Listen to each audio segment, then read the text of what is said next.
mawira kana makoro make Arutwo mathomo matiganite niguo kumateithĩrĩria guthii na mbere na gwĩkũria itemi-inĩ rĩao kwĩyũhĩgia na kũgacĩrithia ministry ĩno ya gĩthomo. Makĩaria hĩndĩ kana makĩaria marĩ kaunti-inĩ ya Gĩthii nĩ mataririe atĩ ĩno nĩ njĩra ĩmwe ya gũtigĩrĩra atĩ arutwo nĩ mathiĩ na mbere na kwamũkĩra mathomo ona thengia ya makũmbĩ matiganĩte na marĩa mathiĩ na mbere na kũgomana na arutwo aya rĩrĩa marakorwo magĩkĩrĩra mathomo mao. Gũkĩrĩ ũguo nĩ maugĩte atĩ nĩ marĩ na mũbango wa gũtigĩrĩra atĩ nĩ manyagia nginyagia laptops kũrĩ ciana iria megũkorwo makĩhota gũkinyĩra nĩguo kũgacĩrithia ũndũ ũyũ. Credit just goes to *487. Those who have. Grace, you'll prompt me. Please go to *487 and tell me what you see.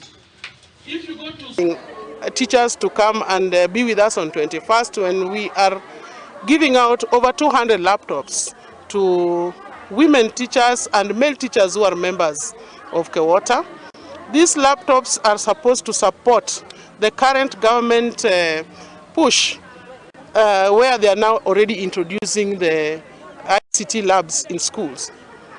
If this kind of training is not done to teachers, the laptop to schools project will flop. It will be a big flop if teachers are not empowered. And that is the gap that Kewota is filling. We have an MOU with the Equity Bank, HOP and the Estonian government who have digitalized for us the orange books.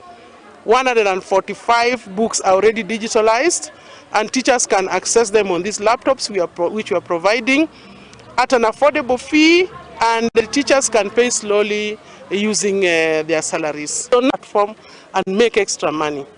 With 840 students already on the platform, one question can be picked by 5,000 students.